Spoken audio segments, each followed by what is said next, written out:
So 2 weeks ago, patch 8 got released. And just like everybody else, first thing I did was read the patch notes. And just below all of the fantastic new additions to subclasses, I saw a peculiar change, to say the least. Moondruid somehow got changed. So, since Moondruid has always been one of the best classes in the game, being insanely tanky with 3 health pools per short rest, also having the full list of a full spellcaster all the way up to level 6 spell slots, and having martial damage that can easily outpass any other martial class at any level. I mean, the only logical conclusion here is that it got nerfed. But I don't know what they're smoking at Larian HQ, but somehow Moondruid got a massive buff, and is now easily top 3 classes in the game. It has the HP pool of an entire party, it has the damage of an entire party, and the resources of an entire party. The Moondruid spell list has some of the best spells in the game if you compare resource efficiency with damage. It also has crazy utility spells, and the damage it now deals surpasses any other martial class by a factor of 2. This class essentially replaces your entire party. And in this video I'm going to show you all of my Act 1 fights, show you just how broken this class now is, why it is broken, and explain how to approach combat using this class after patch 8. I hope you enjoy. As per usual, we start at level 5, getting us some insanely good perks early on. If you want to know how I do that, there's a video up on my channel describing my leveling route. It does not mess up any of my story, and it also doesn't require any combat, so maybe go try it yourself if you want to. It's very nice to have. But aside from that, I get Tavern Brawler as my feat, which now, ever since patch 8, also works on honor mode, increasing my damage on unarmed attacks and also in wild shape by 5, since my strength modifier is going to be that high, and later on by 8. Now, on the surface level that doesn't sound too busted, but later in the video you're going to see just why that's so broken and why I was so hyped in the intro. Other than that, we also get some neat spells, namely Call Lightning, which you saw me use in the intro against Korga. I mean, it's notorious for being broken, especially together with Create Water, but just on its own, great resource efficiency, so great to have. And at level 5 we also get extra attack while in wild shape, so even more damage. Also, quick nerd side note, I try to make my character look like a Druid from the D&D movie, because she also transformed into a white owlbear. So, for those of you who somehow got that reference, congratulations. Now, our first real battle is the Grove Defense, and by the way, don't ask how the goblins got to the location of the grove. Let's just say someone whispered it into their ear. But I have to be the hero somehow, right? Anyway, for this Grove Defense I will just include all of my tactical decisions, show you just how powerful the AoE spells of the Druid really are, especially at such an early level, and I'll also include all of the most important moments, but I'll make it still very short, because this fight always takes ages. There are so many enemies, and I think the entire recording of this fight is like 40 minutes. So yeah, for your and my sake I will try to keep it short here, while still including all of the most important tactical decisions.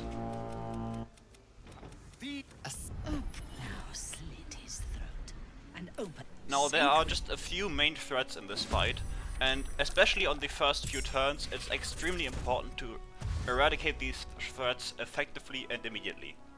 The first one being the barrel throwing ogre. Inside of all of these barrels are goblins waiting to be unleashed on the upper rafters of the defensive forces, meaning if they somehow get up here, it's much harder to defend, and all of the people downstairs have an easier time reaching the gate and essentially coming upstairs to overwhelm all of the defensive forces. Which means we have to break all of the barrels so the ogre can't throw the goblins anymore. The second main threat are the 2 spiders. All the other enemies are essentially just cosmetic. The 2 spiders are insanely strong, have crazy damage, and also extremely high AC, so they are hard to burst down, especially in a setting where you're surrounded by multiple enemies.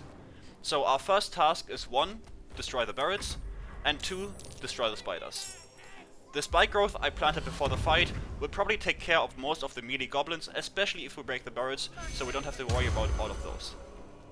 Sadly, just like the enemies, our allies are also cosmetic. They are basically just glorified damage sponges, and I hope they can distract them for long enough so I can do all of my stuff. The spike growth will actually deal increased damage since we are in wild shape, meaning Tavern Brawler actually applies to the spike growth damage somehow, which is fantastic. That's also a new patch 8 feature. So for every single instance of damage, they will take 5 extra damage on top of the spike growth 2d4. So keep that in mind, so you're not confused when they take massive damage walking into that spike growth.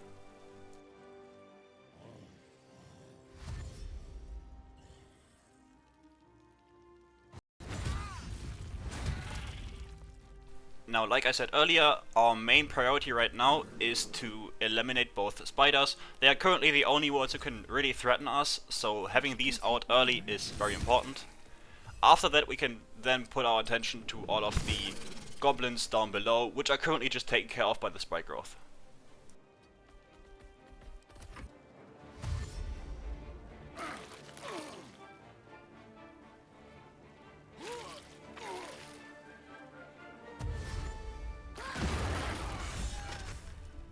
Now sadly, this one goblin does die a bit too close to the gate, breaking it open and allowing the others to then funnel into it, but they are currently very far away, so we can still put most of our attention towards that one spider, so when the others join in, that spider isn't a problem anymore.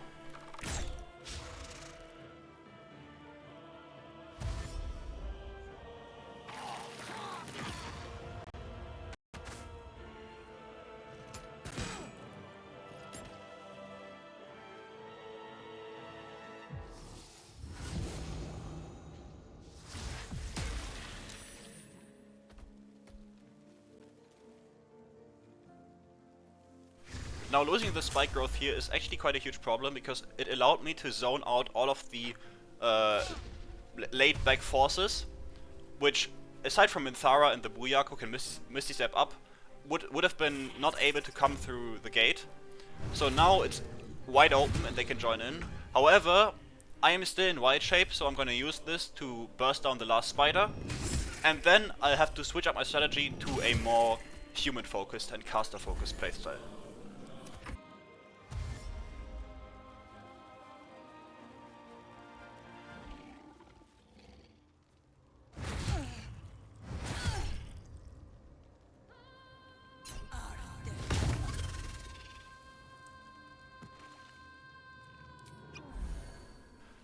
Now, like I said, we did the most we could in wild shape, and we still have one wild shape charge left, so if we ever get low, we can use that to escape, or maybe even deal some burst damage. But for now we are in human form, so we can use our Core Lightning to really deal some damage and eliminate all the low HP goblins. Now, this is where the resource efficiency of the Druid really shines.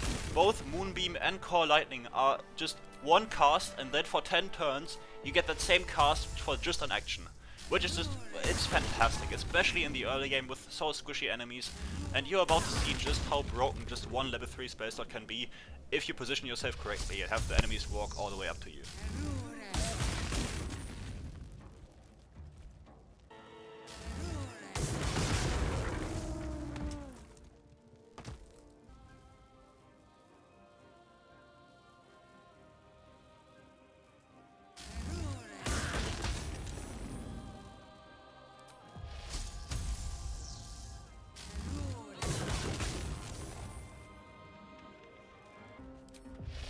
Now, I know, many of you knew this already, Core Lightning is busted, oh what a surprise. But it wouldn't be a Druid video without at least one fight where I used the spellcasting side of things, since all of the other fights from now on will mostly be wild shape, which is the main point of Moondruid after all. But it's a Druid, it's a hybrid caster-ish, even though it's a full caster. It's a bit weird, but I thought showing the casting side at least once was kinda mandatory, and from now on we're gonna use all of the cool wild shapes and just show you just how broken these have become.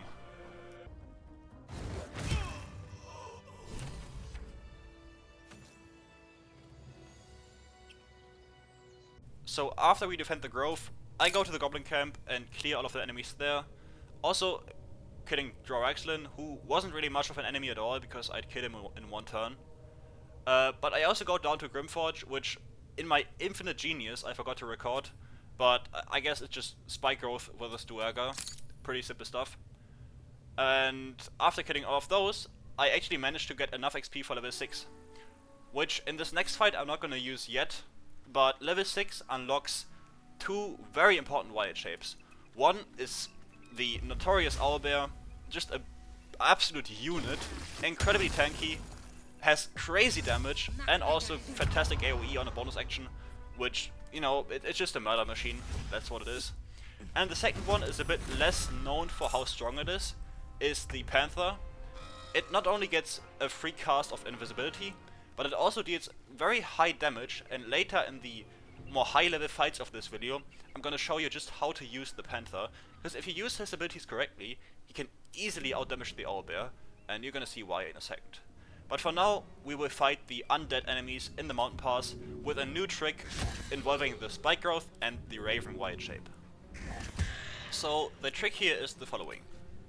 The spike growth is a surface area, meaning it doesn't reach up in the air. So naturally, the flying raven can easily just hover above it without taking any damage. However, the undeads can't do that. Not only can't they do that, they also get slowed down majorly by the spike growth, and I can keep on blinding them, preventing any of them to op-attack me, or opportunity attack me. Essentially, just toying with them the entire time, while they try their best to get to me. The only issue here is if I get one of the shepherds down and the other one would resurrect him, but we'll see how that turns out. Okay, I'm gonna use this combat to really explain something that I think is very helpful to know, which is how AI in this game works. Essentially, how you can imagine it is you're not fighting various individual enemies, you are fighting one single hive mind. And that hive mind essentially just plays a party of your enemies, allocating resources to whatever task it needs to be done. In this case, the task is to kill me. Now, I am a low HP raven, so the AI considers me easy to kill by a single death shepherd. So all it does is send one down to kill me, while the other ones wait upstairs. Why do they wait? Because they would take unnecessary damage without providing additional value, or at least not too much value, so they just stay there. This allows me to manipulate all of the group to just single out that one death shepherd, allowing me to kill him very far away from the others, preventing the other guy from resurrecting him, which is very important in this fight, because if you get him to resurrect the other guy, they would just infinitely resurrect each other. So having them grouped up is the worst possible thing, even if you have this great AoE damage. Not good. So doing this instead and just manipulating the way it works is probably the best way to approach combat, and I can highly recommend really having this in mind when you fight anything on honor mode. This is true for every single encounter in the game, where it just allocates resources to whatever it thinks is the most valuable. This is also the reason why you sometimes see enemies just run up to some random spot and just saying something like, "You aren't getting away with this," or like anything along those lines. That's why they do that, because the overall AI thinks there's no way these enemies would provide more value to whatever others are doing right now. I hope that made sense, because I think knowing this is extremely helpful.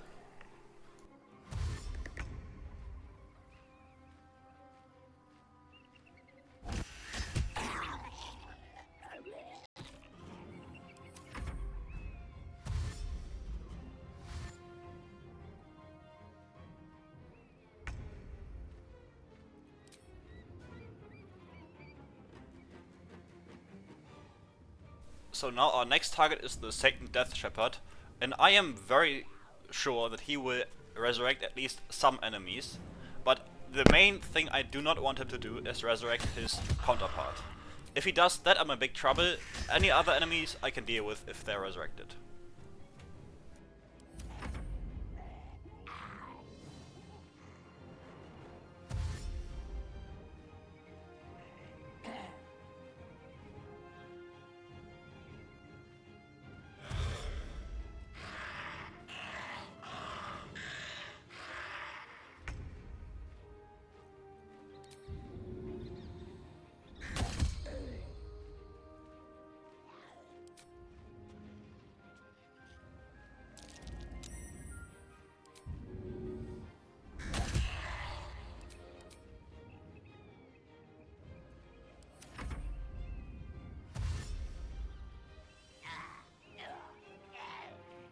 since he needs direct eye contact, or at least have the target in his field of vision, with whoever he is resurrecting, I blind him here, very importantly, so he can't go to resurrect his friend just from line of sight. He has to essentially be right next to him.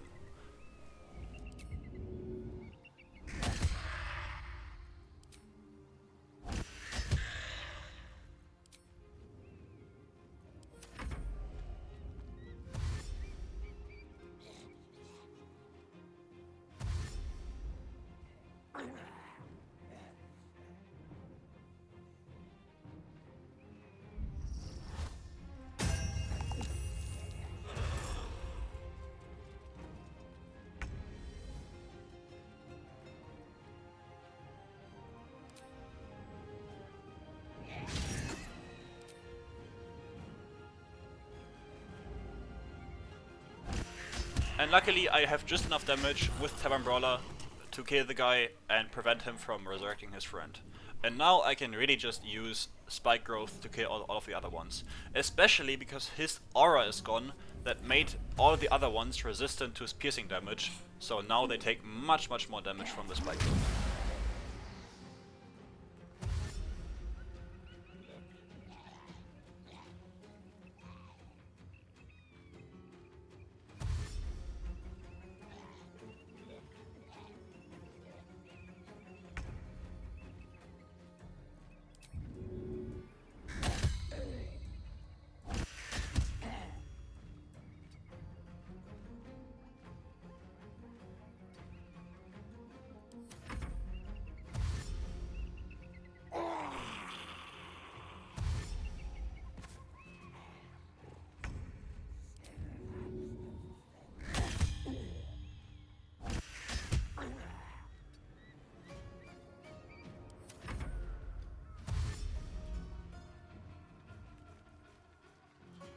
Also, be sure to let me know what you think of these fight breakdowns I do.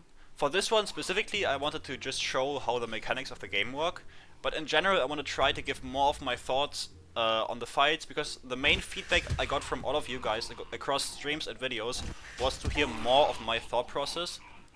So let me know what you think about that, if this was executed well, what I could improve when I explain things, just in general. Any feedback is very welcome, and if you just have any questions maybe, you can also just comment those down below.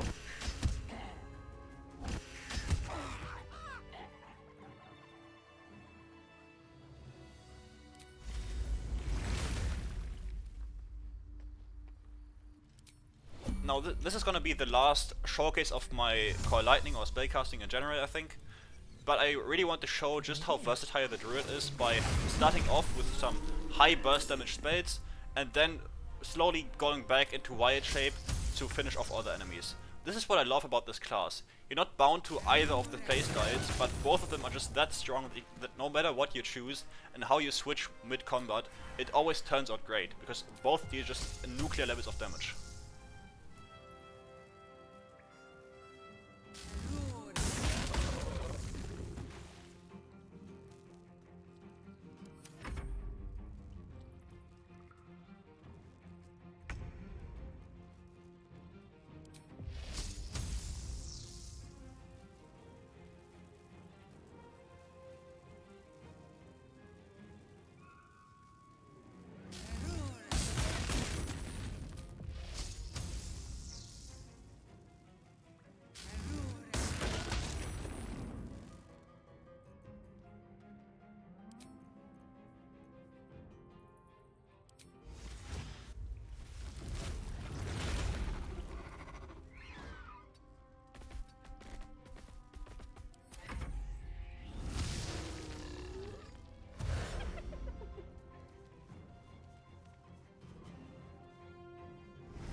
light in that corpse, brimming with potent magic. Now next up is a very dangerous fight. Just like Flind, this enemy has no business being in Act 1, and yet it's somehow an early game enemy. Of course, the Spider Matriarch has a very devastating legendary action, and to this day I'm not quite sure if it works on wild-shaped creatures. I am 90% sure it only works on humanoids, but I wasn't taking any chances this fight, because being caught up in Gossamer Tomb, which is the name of the action, is essentially just a run killer. You are stunned for eternity and take huge amounts of damage until you die. So playing solo this guy is very scary. This said, I will try to sneak up to him and burst him down. However, I make a crucial mistake here that I should have thought up beforehand, but didn't. So this actually turns out quite dangerously.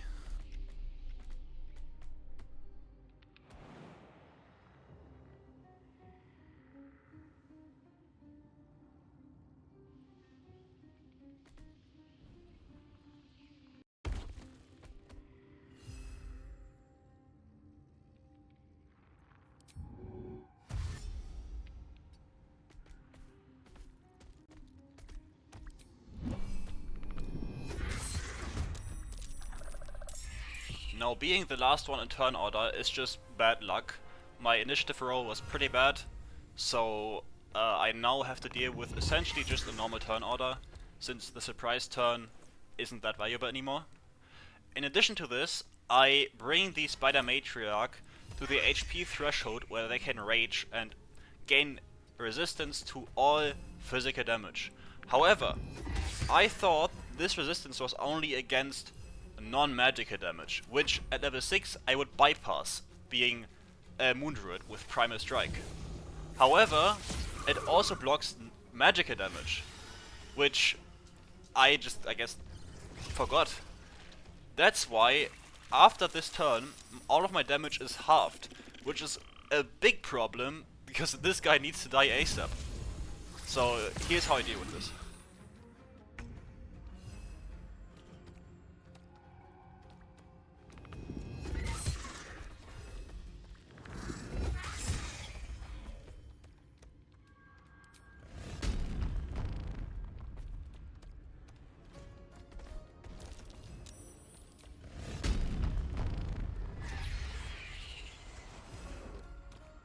You can tell how scared I am of the legendary action here, because I actually move out of the way of the smaller spiders, because I was scared that afflicting them with Fearful would trigger the legendary action.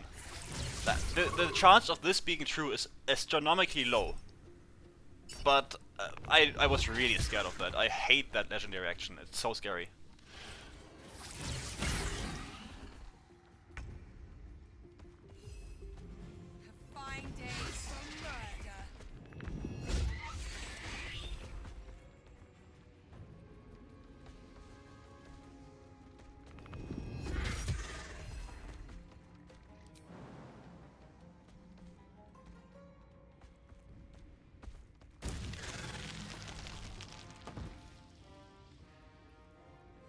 Now the double crit miss was pretty unlucky, but yet again I killed her, which is all that matters. Dealing the perfect 11 damage that I needed to kill her was all I wanted for this turn, and now I just have to endure one turn of lethargic while my haste potion wears off, and after that I can just murder all of the smaller spiders. So overall, while pretty scuffed and honestly pretty poorly planned from my side, this fight turned out very nicely.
Now this wouldn't be a Druid video if we didn't have at least one owlbear kill.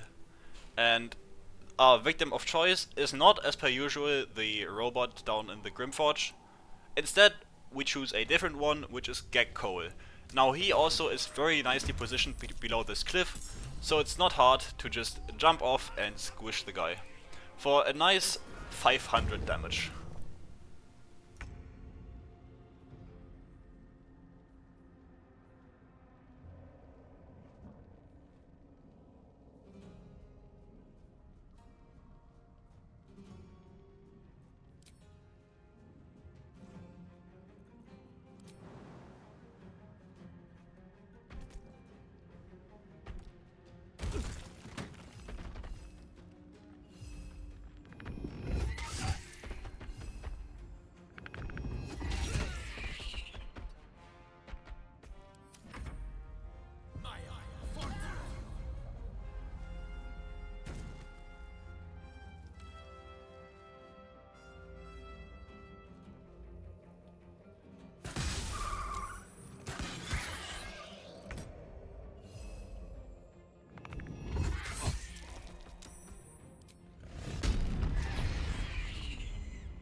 Killing Gek and also some other encounters brings us to level 7, which most importantly gives us access to the very overpowered Direct Summon, which I'm gonna use in these last two segments. One is going to be on the Ethel as the last fight in the wilderness, and the other one is going to be the Githyanki crash.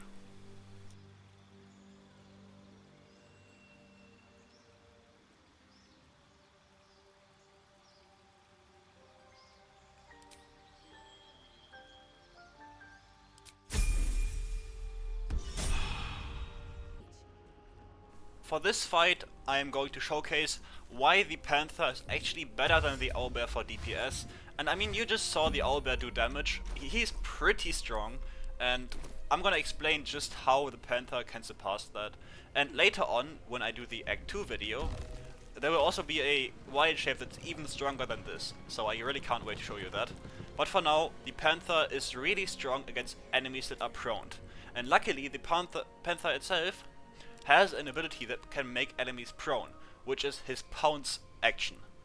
Now, this action allows him to make an enemy prone for 2 turns, and it actually scales with your spell casting ability modifier. So, while the Panther retains my 17 wisdom, I also get the Helmet of Arcane Acuity and stack my spell safety C with that, basically guaranteeing that Ethel will fall prone. Now, from my experience, the odds that are displayed when targeting someone with Pounce are actually a bit off and don't really display the correct number, but you will see that she just falls prone every single time.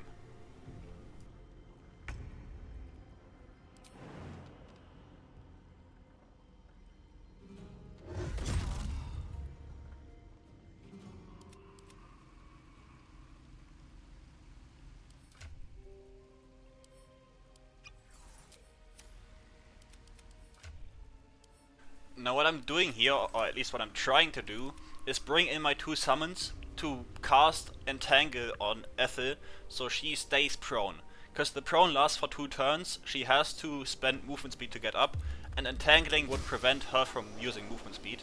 However, I forgot that while being prone you can't get entangled, you have to be either standing or moving through an entangling surface, so this is a bit of a waste of actions, but at least it was worth trying. And I really don't lose much here.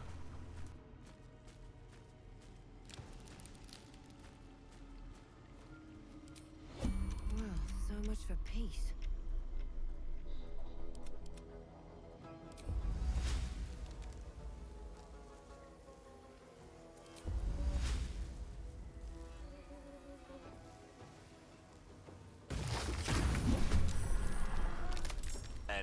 this is why the Panther Time to is push my just luck again. an absolute machine.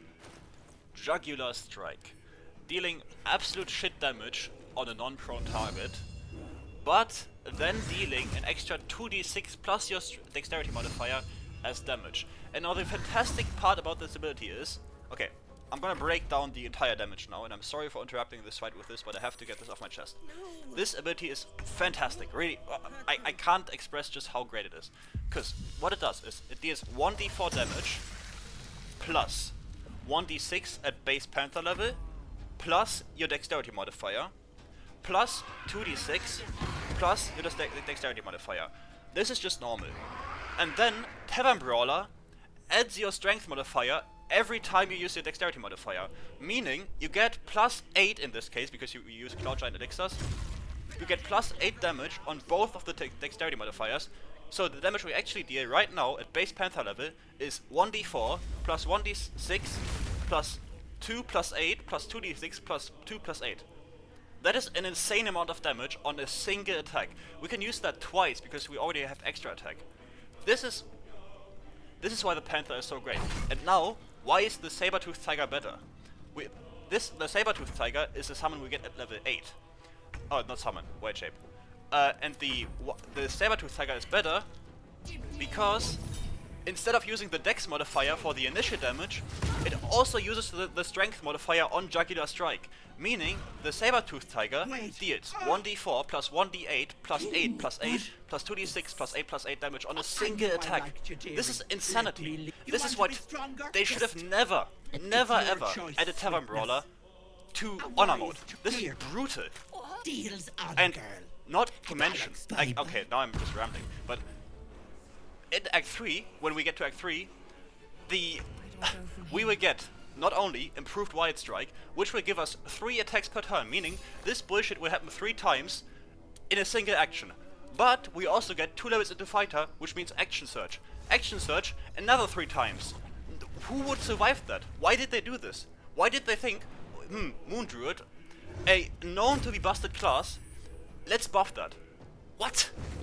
Okay, I don't know if I guess I'm gonna put this in the video, but this is maybe a bit too much rambling, but I think you get why this is so broken. And especially in Act 2, where we get at level 8 the Saber-Tooth Tiger, you'll see just how much damage this deals. I will not apologize for that. I might be a bit too invested in this game, but that's just how it is, I guess. Anyway, next up, the Githyanki.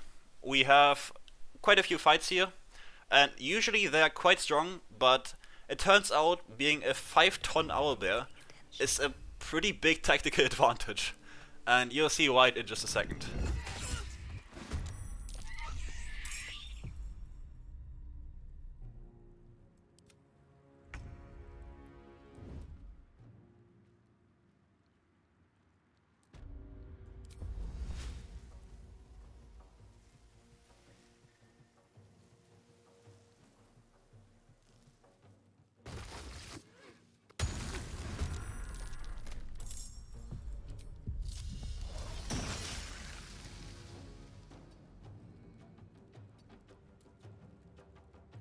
I wonder if this is worth the cost.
In fact, I become so confident in the Owlbear's ability, I just walk into the Githyanki's room at half HP and kill her with no issue.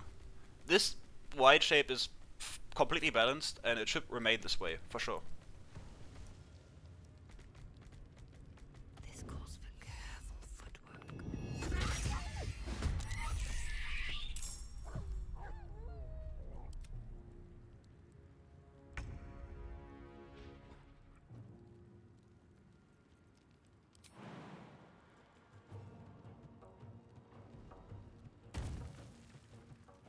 I won't give in.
What path lies before me?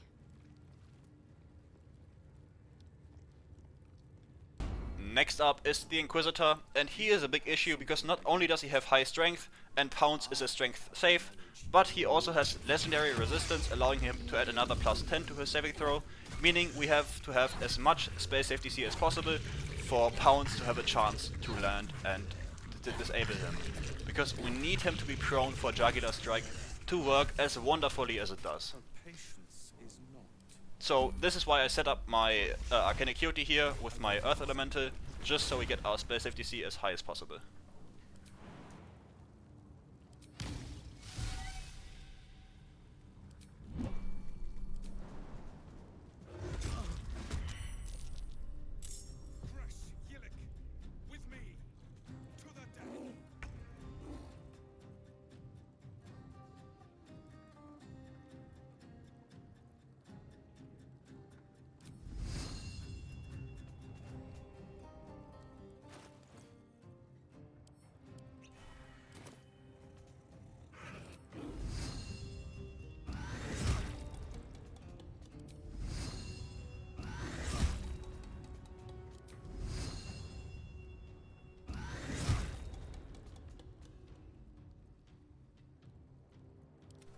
Now, sadly, we do get pretty low damage rolls here, but nevertheless, we do have our backup Druid, which can just save the day for us. Having him stand up and possibly just mind-steal link us and then just do all of that boring stuff would be quite an issue, so better to have him out of the game right now rather than deal with his annoying actions later on.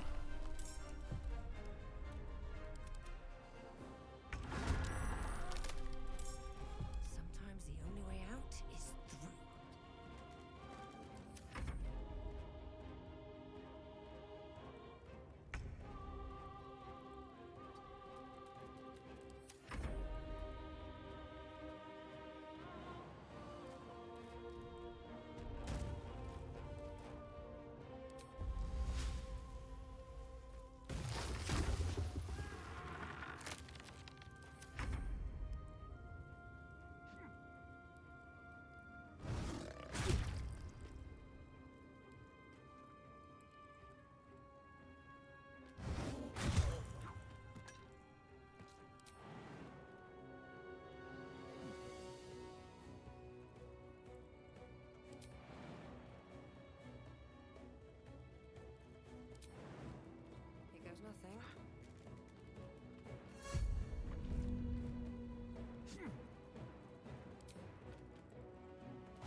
And of course, the owlbear has to make one last appearance. Since I'm gonna use him much less in the next video, I guess it's just fair that he gets his last appearance here.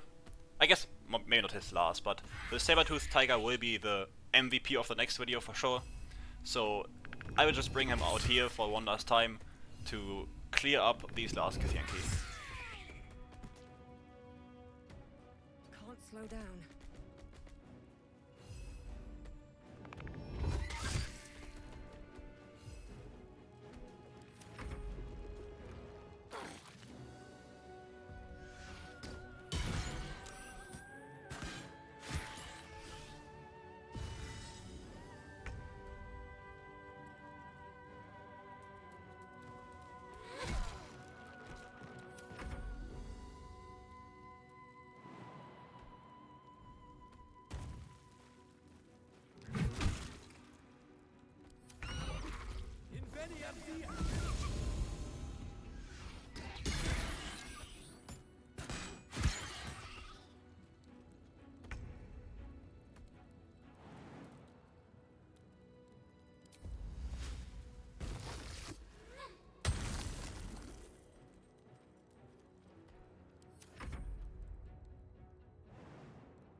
That is going to be it for today's video.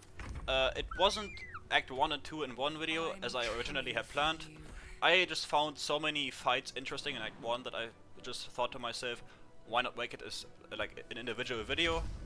If you found these little explanations I did or little tangents I went on helpful or interesting, let me know, or let me know if you didn't find them interesting as well, because it's also important feedback. If you have any questions, still do let me know and ask them in the comments. A very frequently asked question is why I have Cloud Giant Elixir so early on. You can buy the resources for them at level 6 from alchemy traders. Please don't comment that all the time. I think like 10 people have commented that across all of my videos. And yeah, it's pretty nice to have, but I'm not using console commands for that. That much you can be sure of. Anyways, yeah, next video is gonna be pretty fun. We get access to a saber-toothed tiger in Act 2, and we'll just mate all the bosses with it. I'm really looking forward to that. Obviously, at this point, I've already done it, so I know how it looks. But I could just say it's pretty fantastic. So I can't wait to show it to all of you guys. And until then, have a great day, and I'll see you in the next video.